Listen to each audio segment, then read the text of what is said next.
Vous écoutez Samedi de lire avec l'auteur invité d'Amélie Boivin-Enfield. On est rendu au moment de l'émission, c'est à mon tour de présenter mon auteur invité de cette semaine, Julie Niquette, les livres que j'ai lus cette semaine. Et Julie, on va commencer avec le premier roman. Oui, le premier dont j'aimerais que tu me parles, c'est Accro au malheur de Marie-Ève Potvin aux éditions Stanky. Alors, c'est l'histoire de Malika qui est une anorexique et qui va débarquer dans une thérapie de groupe pour essayer de s'en sortir. Mais elle va être entourée pendant sa thérapie de gens qui ont plein de problèmes, mais tous différents de celui qu'elle a. Alors, des gens qui sont drogués, des gens qui sont alcooliques, des gens qui sont dépendants affectifs. Et finalement, elle va être un peu déçue parce qu'elle vivra pas l'illumination que les gens vivent quand on va en thérapie. Souvent, les gens ressortent transformés et tout. Oui. Et elle va se lier d'amitié avec quelqu'un qui va avoir une place importante dans son cheminement, dans sa transformation. Et c'est drôle parce que souvent, quand on va en thérapie de groupe, des fois, on n'a pas le droit de faire certains trucs.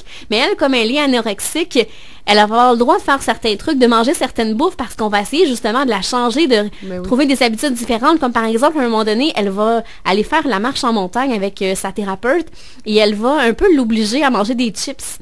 Wow! Pour essayer justement de faire changer ses habitudes, sa manière de penser. Oui, alors, de percevoir l'alimentation. Ouais, et ce que j'ai vraiment aimé dans ce roman-là, c'est que l'auteur nous amène des collections d'ironie. Alors, et je vais t'en lire une, Julie, que j'avais envie de te donner un petit peu ce qu'on retrouve dans ce roman-là. Alors, c'est un vieux juif qui priait dans une grotte alors que la marée montait. 3 bateaux sont passés pour l'embarquer, mais il a refusé parce qu'il était en train de prier.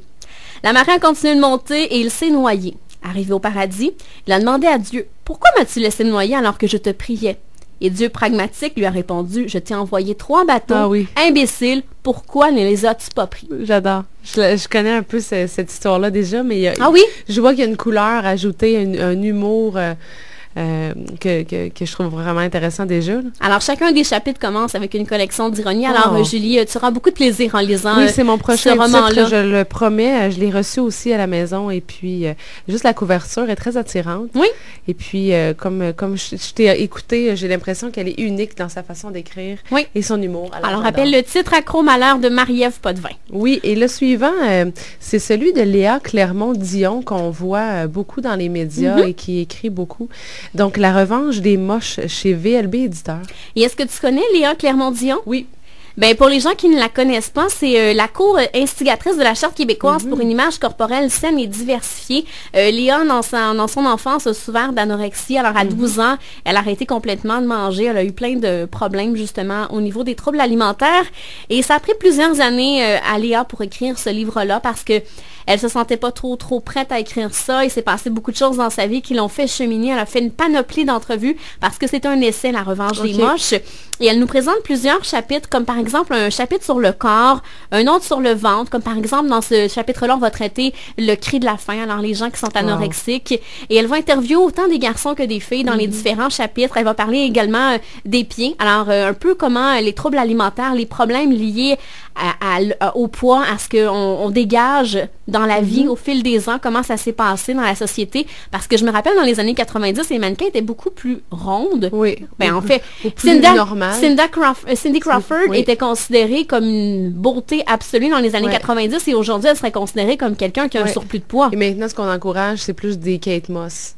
Complètement maigre à faire peur. Ça, c'est mon opinion personnelle. Oui, tout à fait. On parle également des mains, qui est la publicité. On va aussi parler du visage, le maquillage, la chirurgie esthétique, les yeux, l'image qu'on dégage.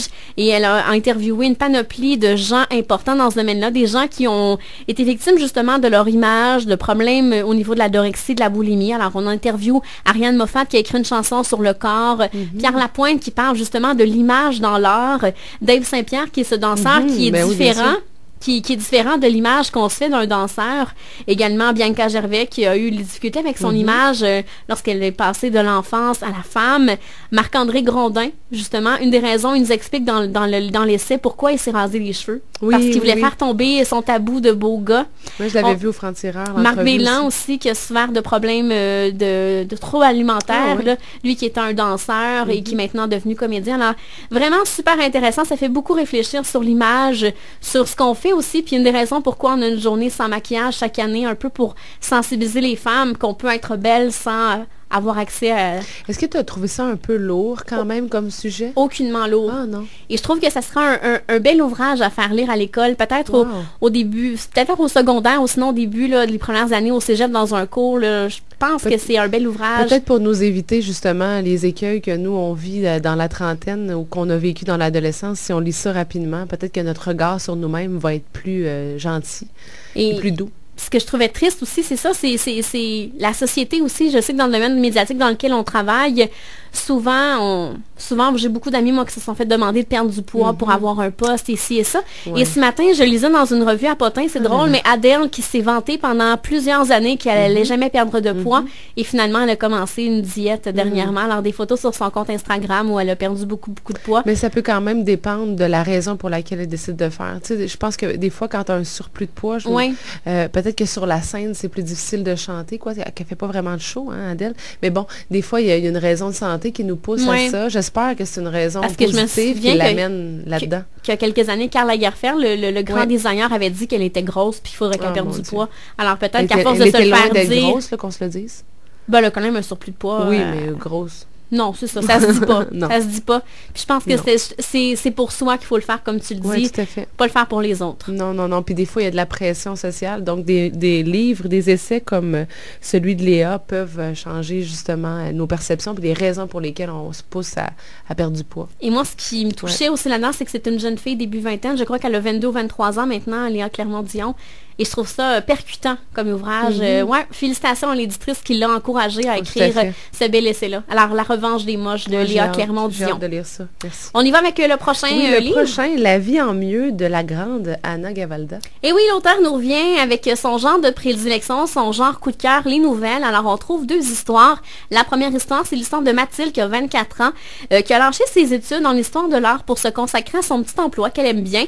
Elle vient d'appartement avec deux jumelles et la cohabitation se passe plus ou moins bien. Et elle n'est pas très heureuse dans sa vie. Et finalement, une journée, elle va se rendre dans un petit café avec plein d'argent dans sa sacoche parce qu'elle doit aller payer quelque chose. Les jumelles lui ont donné beaucoup d'argent pour aller faire des réparations, aller payer la personne qui va faire les réparations. Et finalement, elle oublie son sac à main dans le café. Et finalement, elle se retrouve à vouloir trouver plusieurs montant d'argent, beaucoup d'argent pour payer la personne qu'elle devait aller payer. Finalement, il y a un gentil garçon qui a ramassé son sac à main, mais va seulement lui remettre son sac à main une semaine plus tard. Et finalement, ce garçon-là va avoir un impact important dans sa vie. Et un mois plus tard, elle va décider de changer sa vie à jamais grâce à ce garçon-là. Wow, ça a l'air vraiment intéressant. Alors, belle petite histoire. Et on a une deuxième histoire, l'histoire de Yann qui a 26 ans. Alors, c'est quelqu'un qui est surdiplômé, mais qui est sur le chômage. Il vit en couple avec quelqu'un, mais il est malheureux dans sa vie, mais il ne veut pas se l'avouer, qui n'est pas heureux là-dedans. Et il va se rendre une journée, donner un coup de main à son voisin. Et son voisin, pour le remercier, va l'inviter à manger à la maison. Et la rencontre du voisin va l'amener à vouloir changer sa vie. Alors, dès le lendemain matin, il va prendre sa vie en main et il va changer sa vie à jamais. Wow! Donc, il y a une ligne directrice dans ce roman-là? Qui est changée, en fait. Oui, c'est ça, le changement, écouter son cœur, changer sa vie? Oui, c'est exactement ça. Alors, du vrai bon Anna Gavalda. Ah, ben, je vais Alors, on rappelle le titre « La vie en mieux » d'Anna Gavalda. Et on termine avec le dernier, un livre pour enfants. Donc, un grand titre, La salade de César. C'est un livre de Mireille Messier. Alors, c'est l'histoire des frères Jules et César qui ont faim. Pendant que leur papa a fait une petite sieste, et ils vont décider de piger dans la salade César que leur papa a fait avant de faire sa sieste. Et finalement, elle est tellement bonne, la salade César, qu'ils l'ont tout mangé. Alors, catastrophe pour les deux garçons, parce que là, ils vont tenter de refaire une salade César, mais ils savent pas comment faire une salade César. Alors, ils vont tenter de toutes les manières de faire une salade César, et vous vous en doutez bien, c'est un livre pour enfants. Alors, ça sera vraiment pas bon comme salade. Oui, les images sont super belles, et c'est vraiment très rigolo. Alors, autant les parents que les enfants vont vraiment y trouver beaucoup de plaisir à lire ça, et peut-être qu'ensuite, on aura peut-être une discussion avec les parents à savoir comment on fait une vraie salade César. Mais souvent aussi, comme parents, j'imagine qu'on est obligé de relire et relire sans cesse les mêmes histoires parce que les enfants nous le demandent. Donc, si c'est une histoire qui est rigolote pour le parent, c'est le fun aussi. Mais oui. Alors, on rappelle le titre, La salade de César de Mireille Messier. Alors, merci Julie. On se retrouve dans les prochains instants avec la conclusion de l'émission. Merci.